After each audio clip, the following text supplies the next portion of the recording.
Hello students, today we are going to do class 6th social science chapter economic activities around us. So in the previous chapter the value of work we understood the difference between economic activities and non-economic activities. Economic activities are those activities through which we earn a living, जिससे हम कुछ कमाते हैं, monetary value होती है जिसकी।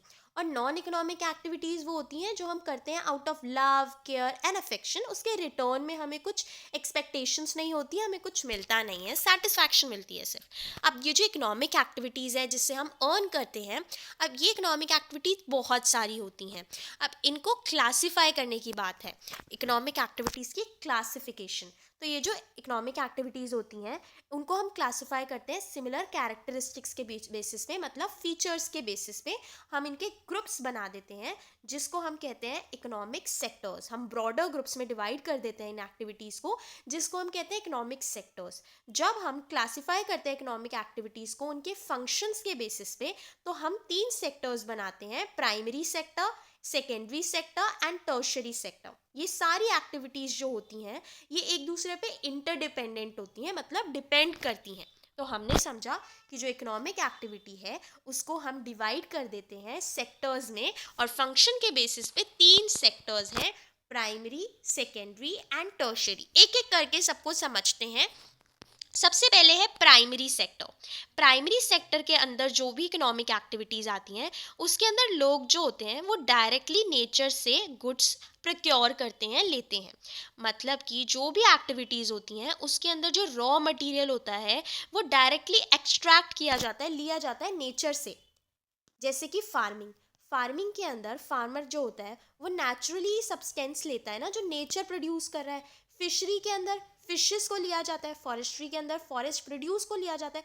तो इसके अंदर ह्यूमंस जो हैं वो कोई मशीन वर्क नहीं कर रहे, वो डायरेक्टली नेचर से जो चीज़ें मिल रही हैं वो एक्सट्रैक्ट कर रहे हैं। तो ये जो भी एक्टिविटीज़ जिसमें हम डायरेक्टली नेचर से कुछ एक्सट्रैक्ट करते हैं उसे हम कहते हैं प्राइमरी सेक्टर। उसके अंदर वो सारी एक्टिविटीज़ आ जाती हैं, इकोनॉमिक एक्टिविटीज़ जिसमें हम डायरेक्टली रॉ मटेरियल या डायरेक्ट हम नेचर से ले रहे हैं, वो है primary sector. For example cultivation, मतलब खेती, किस चीज़ की, ग्रेन्स की।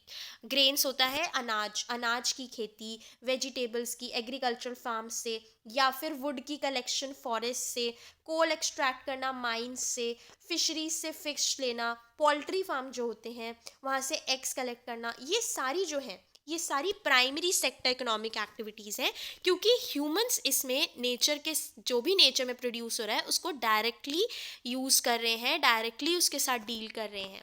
ये है प्राइमरी सेक्टर। अब समझते हैं सेकेंडरी सेक्टर। सेकेंडरी सेक्टर में वो एक्टिविटीज़ आ जाती हैं या ग्रुप ऑफ एक्टिविटीज़ आ जाती हैं जिसके अंदर जो भी हमें प्राइमरी सेक्टर से आउटपुट मिला था उसको हम और प्रोसेस करते हैं ताकि हम उसको सेल कर सकें, उसे कंज्यूम कर सकें। जैसे कि हमने समझा कि जो ग्रेन्स हमें मिलते हैं कल्टीवेशन से, दैट इज़ प्राइमरी सेक्टर। अब उस ग्रेन को हम क्या करेंगे, उस ग्रेन को बाय यूजिंग मशीन्स हम उसको पीस देंगे, उसका फ्लार बना देंगे, उसका आटा बना देंगे और उसको बेचेंगे, तो दैट इज़ सेकेंडरी सेक्टर। वो सेकेंडरी सेक्टर है क्योंकि हम क्या कर रहे हैं, जो नेचर से हमें मिला है हम उसको और प्रोसेस कर रहे हैं। सेकेंडरी सेक्टर एक्टिविटीज़ में आ जाता है कंस्ट्रक्शन ऑफ बिल्डिंग, रोड्स, या फिर वाटर, इलेक्ट्रिसिटी, गैस, ये सारी नेसेसिटी प्रोवाइड करना। इसके अंदर आ जाता है गुड्स को मैन्युफैक्चर करना फैक्ट्रीज़ में। फैक्ट्रीज़ में जो भी हमें मिला है प्राइमरी सेक्टर से उसे हम फैक्ट्रीज़ में मैन्युफैक्चर करते हैं, प्रोडक्शन करते हैं। रॉ मटेरियल जो हमें प्राइमरी सेक्टर से मिला है उसमें चेंजेस करके हम उसको आगे बेचते हैं या कंज्यूम कर सकते हैं। जैसे मैंने आपको एग्जाम्पल बताया था जस्ट अभी, कि जो ग्रेन्स होते हैं उसको प्रोसेस करके हम फ्लार बनाते हैं मिल्स में। ठीक है, जो टी लीव्स होती हैं, चाय के पत्ते होते हैं, वो हमें नेचर से डायरेक्टली मिलते हैं, लेकिन सेकेंडरी सेक्टर है तो इसके अंदर हम क्या करते हैं, उन टी लीव्स से फर्दर मैन्युफैक्चरिंग करते हैं और उसको प्रोसेस करके उसको रेडी टू यूज़ फॉर्म में बनाते हैं। देन वुड हमें नेचर से प्राइमरी सेक्टर में मिलता है, लेकिन हम फैक्ट्रीज़ में, मैन्युफैक्चरिंग इंडस्ट्रीज़ में हम क्या करते हैं, उसी वुड से फर्नीचर बनाते हैं। तो ये आ जाता है सेकेंडरी सेक्टर में, जिसमें हम फर्दर जो भी हमें प्राइमरी सेक्टर से मिला है उसको हम फर्दर प्रोसेस करते हैं फॉर सेलिंग पर्पसेस और कंजम्पशन। इसके बाद नेक्स्ट सेक्टर जो है इकोनॉमिक एक्टिविटी का वो है टर्शरी सेक्टर। टर्शरी सेक्टर को ना आप समझ सकते हो बाय सर्विसेज, वो सेक्टर जहाँ पे सर्विसेज प्रोवाइड करी जा रही हैं। टर्शरी सेक्टर इकोनॉमिक एक्टिविटीज़ वो ग्रुप ऑफ एक्टिविटीज़ हैं जिसमें सर्विसेज इंक्लूड होती हैं, जिससे प्राइमरी सेकेंडरी सेक्टर दोनों सपोर्ट हो पाते हैं, जैसे कि transportation, banking, management of business. जो भी चीज़ें प्रोड्यूस हो रही हैं प्राइमरी और सेकेंडरी सर्विसेज में, उन चीज़ों को लोगों तक पहुंचाना, या फिर फाइनेंस मैनेज करना, उन चीज़ों की मैनेजमेंट, उसके लिए होता है टर्शरी सेक्टर, जहाँ पे सर्विसेज होती हैं। अब ये जो सेक्टर है, इसे जैसे मैंने बोला सर्विस सेक्टर भी बोला जाता है। कुछ एग्जाम्पल्स की बात करें टर्शरी सेक्टर की, तो इसमें आ जाता है जैसे फ्रूट या फिर वेजिटेबल वेंडर्स। अब एक्सट्रैक्ट तो प्राइमरी सेक्टर में हमने देखा कि फ्रूट्स एंड वेजिटेबल्स डायरेक्टली हमें फार्म से मिलते हैं, लेकिन लोगों तक पहुंचाना वो कौन करता है? Vegetable vendors. वो क्या कर रहे हैं? वो टर्शरी सेक्टर में आते हैं। Then doctors, nurses, teachers, lawyers, pilots, ये सभी आ जाते हैं under tertiary sector, because they are providing services. ये सर्विसेज प्रोवाइड कर रहे हैं उन लोगों को जिनको ज़रूरत है। तो जब भी सर्विसेज की बात आती है, ऐसी इकोनॉमिक एक्टिविटीज़ जिसके अंदर सर्विसेज प्रोवाइड करी जा रही है, so that is under tertiary sector. अब हमने तीनों सेक्टर्स समझे, that is primary, secondary and tertiary. ये तीनों सेक्टर्स जो हैं एक दूसरे पे इंटरडिपेंडेंट हैं। Three types of economic activities और इकोनॉमिक सेक्टर्स ये इंपॉर्टेंट रोल प्ले करते हैं, किसमें? कन्वर्जन में, कन्वर्ट करने में रॉ मटेरियल्स को फिनिश्ड गुड में, ताकि उन्हें फाइनली कंज्यूम किया जाए। अब ये जो तीनों सेक्टर्स हैं ये इंटरडिपेंडेंट हैं। जैसे कि ट्रीज से हम पल्प एक्सट्रैक्ट करते हैं, ठीक है, जो भी ट्रीज होती हैं उससे पल्प एक्सट्रैक्ट करना, ये एक प्राइमरी एक्टिविटी है। उसका पेपर बनाने के लिए, पेपर कहाँ बनाया जाता है? पेपर बनाया जाता है फैक्ट्रीज में, और फाइनली बुक बनाई जाती है। अब ये बुक जो है फाइनली बना के कहाँ क्या होगा? उसको बेचा जाएगा। वो कौन से सेक्टर में होता है? टर्शरी सेक्टर में होता है। तो ये इसके अंदर हम देख सकते हैं कि तीनों सेक्टर्स जो हैं एक साथ काम कर रहे हैं। प्राइमरी सेक्टर जब तक कि पल्प को एक्सट्रैक्ट नहीं करेगा तो पेपर कैसे बनेगा? पल्प एक्सट्रैक्ट होने के बाद पेपर बनाने के लिए हमें फैक्ट्रीज की रिक्वायरमेंट होगी। फिर हमें उन बुक्स, जो भी हमने पेपर्स बनाए, उन्हें कंबाइन करने के लिए, उनको फर्दर सेल करने के लिए we need services. Tertiary sector की ज़रूरत है हमें। तो ये तीनों सेक्टर्स एक दूसरे पे इंटरडिपेंडेंट हैं। अब एक एग्जाम्पल समझ लेते हैं इंटरडिपेंडेंस का, जिसमें हम समझ रहे हैं आनंद मिल्क यूनियन लिमिटेड, जो कि है Amul. Amul is a famous brand जिसके डेयरी प्रोडक्ट्स होते हैं, जिसका पूरा नाम है आनंद मिल्क यूनियन लिमिटेड। तो ये सेटअप हुआ था इन 1946। किसकी लीडरशिप में? त्रिभुवन दास पटेल की लीडरशिप में एंड डॉक्टर वर्गीस कुरेन की लीडरशिप के अंदर।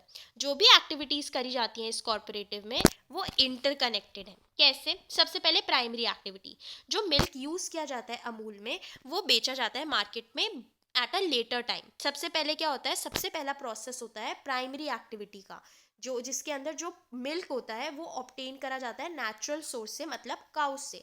अब जो अमूल का दूध बेचा जा रहा है मार्केट में, वो तो बाद में बेचा जा रहा है। सबसे पहले क्या होता है? प्राइमरी एक्टिविटी, जिसमें कि जो काउ होती है उससे हम मिल्क को एक्सट्रैक्ट करते हैं, ऑब्टेन करते हैं। उसके बाद होती है सेकेंडरी एक्टिविटी, जो भी हमें मिल्क मिला है उस मिल्क को यूज़ करके उसे प्रोसेस किया जाता है और मिल्क के प्रोडक्ट्स बनाने के लिए, जैसे बटर, चीज़, घी।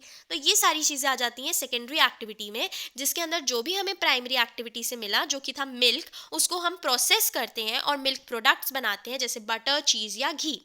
अब हमने बना लिया। Then third is tertiary activity, जिसमें सर्विसेज आ जाती हैं। अब अमूल यूज़ करता है ट्रक्स, ट्रेन, प्लेन, शिप, सारे मोड्स ऑफ ट्रांसपोर्टेशन, ताकि जो भी प्रोडक्ट्स उन्होंने बनाया है उसको डिस्ट्रीब्यूट किया जाए रिटेल स्टोर्स में, शॉप्स में, अलग अलग जगह पे, गुजरात में और इंडिया के बहुत सारे स्टेट्स में उसको ट्रांसपोर्ट किया जाता है, ताकि वो सामान जो है वो सेल हो सके। अब यहाँ पे जो ट्रांसपोर्टेशन है, वो ट्रेडिंग है, रिटेल है, ये जितनी भी चीज़ें हैं, ये क्या है? ये एक्टिविटीज़ हैं टर्शरी की। तो हम देख सकते हैं कि तीनों एक्टिविटीज़ हो रही हैं अमूल में, प्राइमरी, सेकेंडरी, टर्शरी, और तीनों एक दूसरे पे इंटरडिपेंडेंट करती हैं। एक भी नहीं होगी तो फिर पूरा सक्सेसफुली बिजनेस नहीं हो पाएगा, कोई भी चीज़ कंज्यूमर्स तक नहीं पहुंच पाएगी, प्रोड्यूस नहीं हो पाएगी। Primary, secondary and tertiary activities. So I hope आपको ये वीडियो पसंद आई। इसके अंदर हमने समझा कि इकोनॉमिक एक्टिविटीज़ को हम क्लासीफाई करते हैं तीन सेक्टर्स पे on the basis of their function, that is primary, secondary and tertiary. Primary activities वो होती हैं जिसमें हम डायरेक्टली नेचर से लेते हैं रिसोर्सेज। सेकेंडरी वो होती है कि जो भी चीज़ें हमने प्राइमरी एक्टिविटीज़ में से ली थी उसको हम और प्रोसेस करते हैं ताकि हम गुड्स बना सकें फॉर कंजम्पशन या फिर सेल। एंड टर्शरी सेक्टर जो होता है उसे तो हम सर्विस सेक्टर भी बोलते हैं, because it includes all the services, इसके अंदर सारी सर्विसेज इंक्लूड होती हैं. सो आई होप आपको वीडियो पसंद आई. अगर आई तो please share it with your friends to help them. Subscribe to my channel for more such videos. Thank you for watching.